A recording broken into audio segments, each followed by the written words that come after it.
I teach in a school that I feel is a place of beauty. I see it as my duty to help wise beings come through birth canals of mental elevation. In spite of starvation, the nation puts the youth through.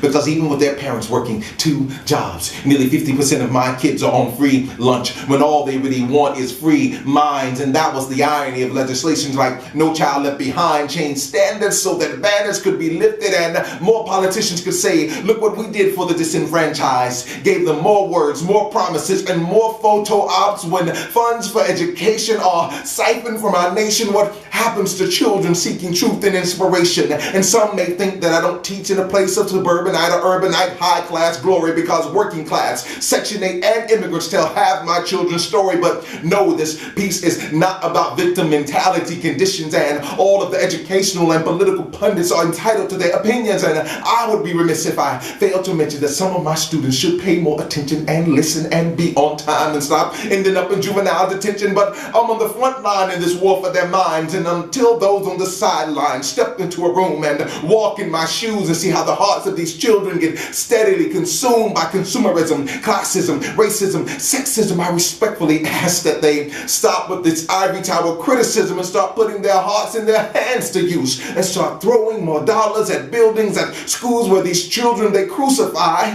can learn to ascend. Because from LA to Atlanta to the NYC, there's teachers and students fulfilling prophecy. And I know because each day I hear 6 different languages and 12 different dialects, children from all over showing love and respect for each other, and learning and history and culture, trying to keep minds focused as they fend off the vultures of a society that wants to talk about the failings of the children rather than talk of how it's failing its own children. So that's why my mind keeps drifting back to faces and places I'll see next week.